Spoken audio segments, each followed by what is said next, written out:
시청자 여러분 안녕하십니까. 미스터리 점사 토크쇼 신들러 리스트의 MC 남호연입니다. 네, 오늘도 두 분 선생님께서 함께 해주셨는데요. 네, 인사 부탁드릴게요, 선생님. 네, 안녕하십니까. 천지신명님을 모신 제자 전생마신 천지당 한시연입니다.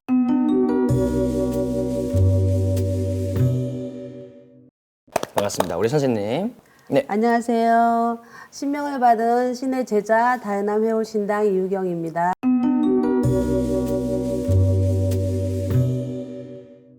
자, 오늘의 공통 키워드는요. 악마를 보았다 파트 2 희대의 악녀들 편으로 그중 제가 맡은 인물은 연쇄살인범 김선자입니다.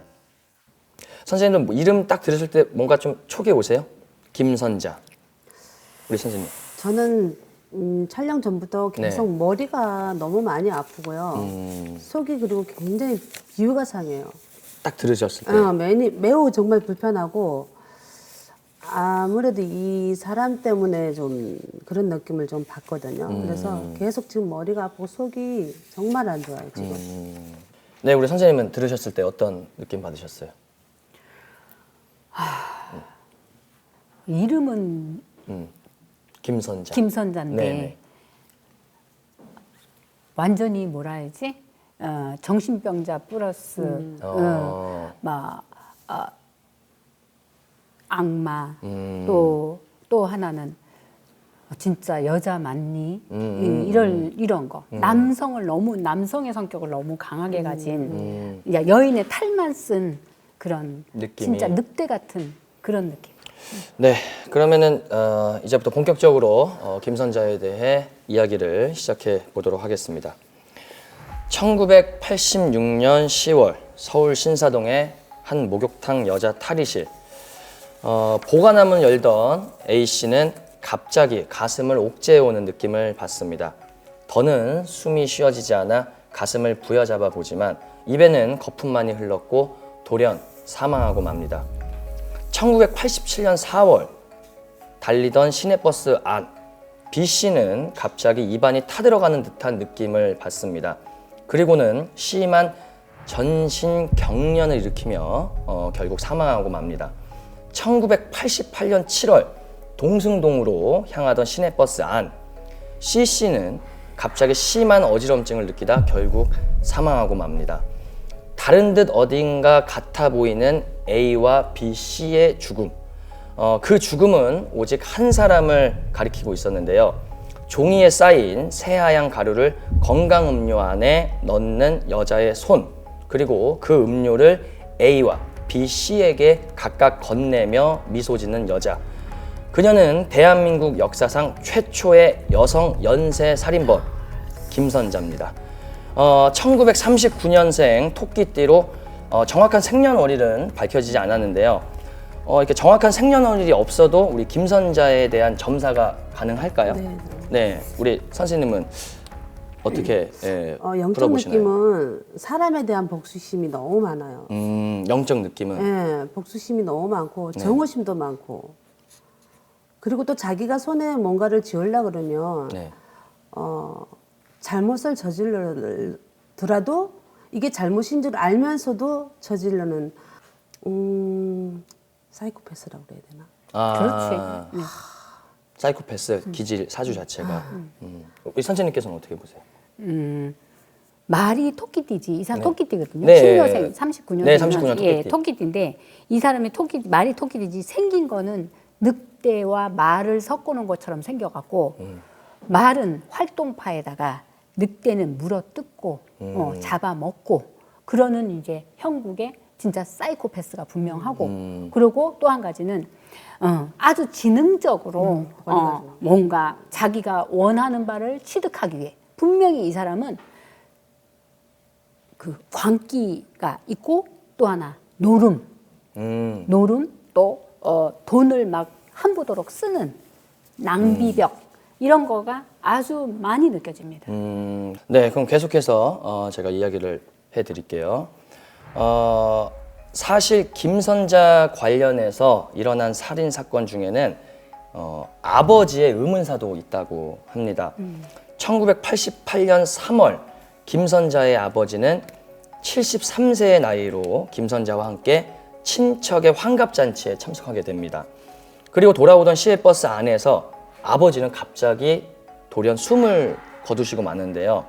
아버지가 고령자인 것을 고려해서 사인은 노인성 심장마비로 판정이 받습니다. 이미 시신을 화장한 데다 김선자가 아버지에게 돈을 빌리거나 유산 상속 등 살해 동기가 적다는 이유로 증거 불충분으로 무죄 판결을 받게 되는데요. 이처럼 친족 간의 살인은 왜 자꾸 좀 일어나는 것이며 또 어떤 전생이나 사주가 따로 엮여 있는 걸까요?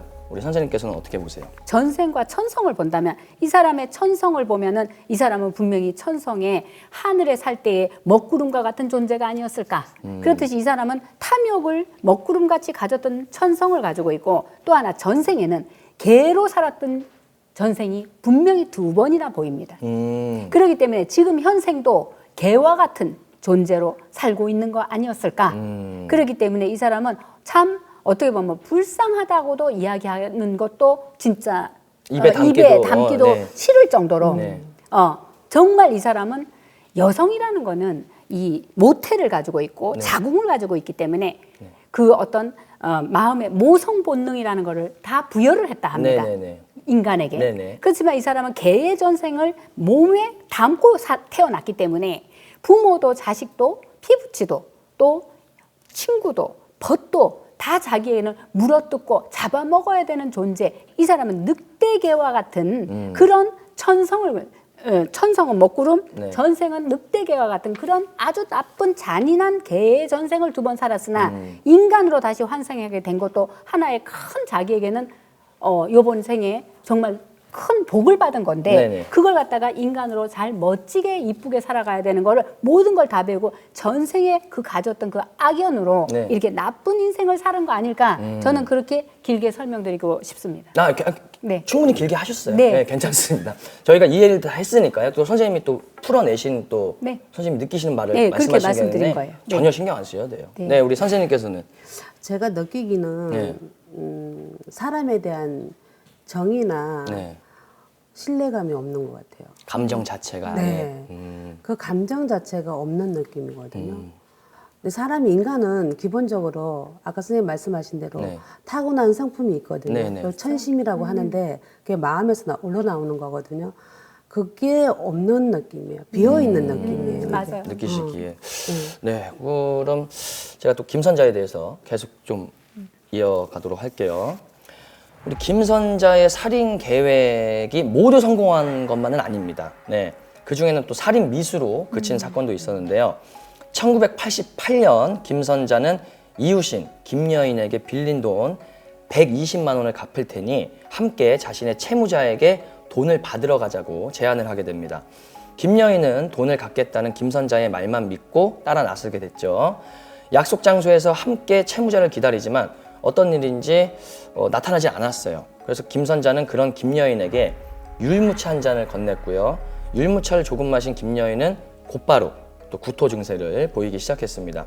몸이 너무 힘들었던 김여인은 택시를 타고 집으로 가버렸고 그렇게 며칠을 좀 끙끙 앓았습니다. 그로부터 얼마 뒤 김선자는 돈을 들고 김여인을 찾아오게 되죠. 김여인의 상태를 살피고는 빌린 돈을 갚고 안부를 챙겼다는 김선자. 이런 어떤 직감 혹은 육감적인 힘이 발휘됐던 걸까요? 아니면 김여인이 살아남을 수 있었던 것에 대해서 우리 선생님들은 어떻게 보시나요? 우리 선생님 먼저. 저 같은 경우는 네. 느낌상으로 네. 잠시 잠깐이지만 조상줄에서 이 사람을 좀 막았구나. 이런 조상신들이. 조상진에서 좀 막았구나 하는 느낌이 있고 또 이 사람이 또 여기에 이제 자기를 합리화를 시키는 느낌인 것 같아요. 합리화를 시켜놓고 완전히 이제 마시는 사람이 그 사람이 사주에 죽을 사주였으면 조금만 먹어도 죽을 수 있었을 거거든요. 죽을 운명이었다면. 예. 근데 이제 이 사람이 앞으로 또 진행을 해야 될 일들이 있었기 때문에 뭔가가 자기가 빠져나올 군의를 이미 만들어 놨다. 그런 느낌이 굉장히 많이 맴돕니다. 조상신도 도와주고. 네네네. 우리 선생님께서는 그럼요. 네. 이게 모든 사람은 극소량의 그 치사량이 아니라도 약을 먹든 아니면 음식을 먹고도 급체해서 죽기도 하고. 그렇죠. 그래도 그 치사량보다 뭐 정말 넘치는 약을 먹어도 네. 뭔가 사람이 와서 아니면 누군가 와서 자기를 구조해 준다든가 네. 아니면 구토를 해서 그래서 뭐 살아난다든가 이러기도 합니다. 그렇듯이 사람이 죽을 운명이 아니었기 때문에 안 죽었다 이렇게도 말할 수 있고 또 한 가지는 운명적으로 이 사람은 조상이 도왔다고도 볼 수 있고 기도하는 사람이 아니었을까? 네. 계속해서 말씀드릴게요. 연이은 연쇄 사건 피해자들의 시신에서 청산가리 성분이 검출이 됩니다. 청산가리는 뭐 다들 아시다시피 극소량만으로도 10분 안에 목숨을 잃는 맹독성 물질인데요. 경찰들은 피해자들과 접점이 있는 김선자의 집으로 향했습니다.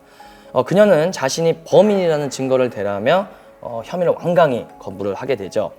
하지만 하늘이 도왔던 걸까요? 우리 철수하기로 했던 그때 갑자기 배가 조금 아파온 우리 경찰 간분이 급한 대로 그녀의 집 화장실에서 볼일을 보게 됩니다. 겨우 급한 볼일을 해결하던 그때 나무 기둥 뒤에 거기 작은 구멍을 보고 어떤 느낌을 받게 됐다고 해요. 그리고 나서 손을 넣어봤는데 경찰관의 직감이 이런 게 있잖아요. 신문지 뭉치에 쌓인 바말 크기의 청산염 덩어리를 발견하게 됩니다. 그 경찰관 분이. 결국 김선자는 검거되고 사건 그렇게 일단락됩니다. 이건 정말 하늘이 도왔다고밖에 설명이 안 되는데요. 그렇죠. 그때 당시 그 경찰관 분에게 또 무슨 어떤 신이 내렸던 건지 아니면은 무슨 어떤 느낌이 있었던 건지 아니면 쌤들이 보시기에 우리 김선자는 그래서 결국 잡힐 운명이었나요? 좀 느낌을 좀 말씀해 주시면 감사하겠습니다. 저 같은 경우는 이제 느낌이 네. 형사분들 보면 직업이라 우리네 같은 직업을 또 가졌잖아요. 맞아요. 레벨만 틀리지. 네.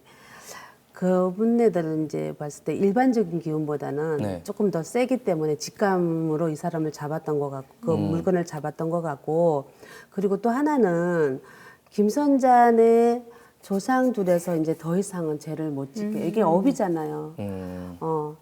두 분이 이제 이렇게 했을 때 좀 자손을 조금 어느 정도는 좀 케어를 하려고 이제 조상들이 이제 반응을 하신 것 같아요.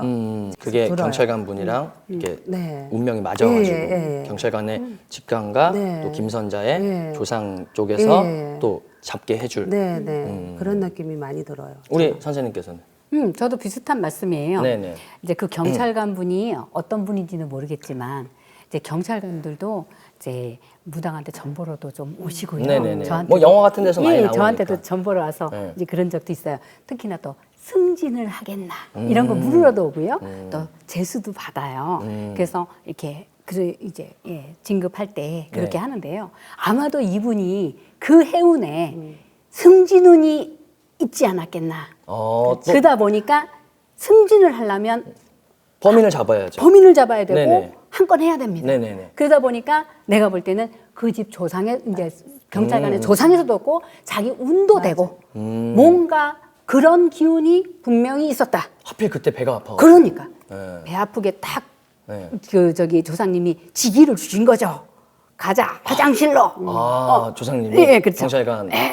나도 너 지금 오늘 뭔 아까 화장실에 말씀이냐고. 3번 갔다 왔어요. 예. 그러니까 가자 화장실로. 그러니까 이 배가 아픈 거야. 근데 앉아갖고서는 막 볼일을 막 보다 보니까 갑자기 네. 그 구멍이 보인 거죠. 네.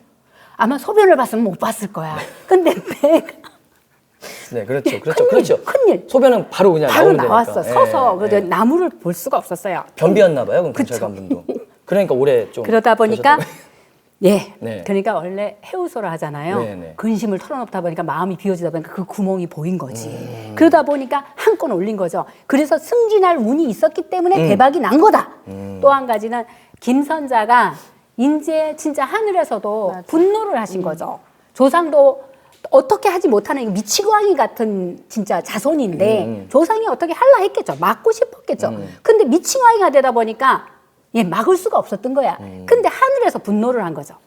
이런 몹쓸 이게 개가 천선을 시켰더니 이게 인간 몸을 줬더만 이게 개 행사를 계속하고 있네.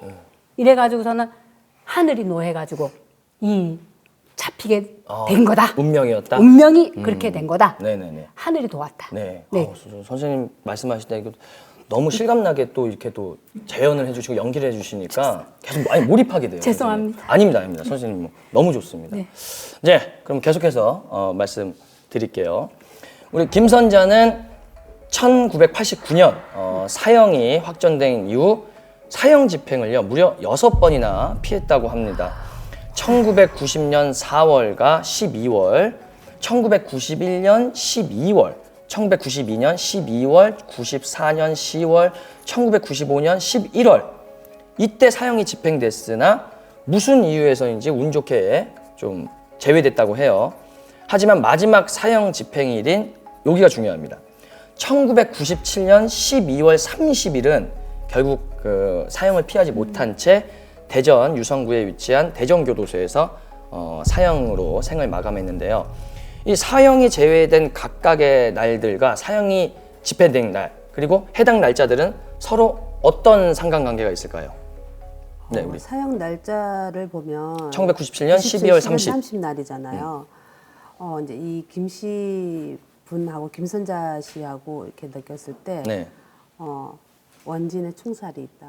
원진의 충살. 네, 그 전에는 6번이나 피했다라고 얘기를 하잖아요. 네. 그때는 누군지 모르겠지만 이 집 조상들이 네. 어느 정도는 좀 감사 안 하는 느낌이 있고 그 후로는 이제. 아까 선생님 말씀하신 대로 천신에서 이제 뭐 이렇게 벌을 주는 거니까 여기 해 운에 딱 들어가는 죽음을 맞이하는 해다. 날짜랑. 날짜가 딱 맞다라고. 이 날짜도 조금 딜레이된 느낌이에요. 저는 좀 더 앞당겼어야 되는 건데 뒤로 좀 딜레이된 느낌. 우리 선생님께서는 저는 이제 이렇게 생각을 하죠. 네.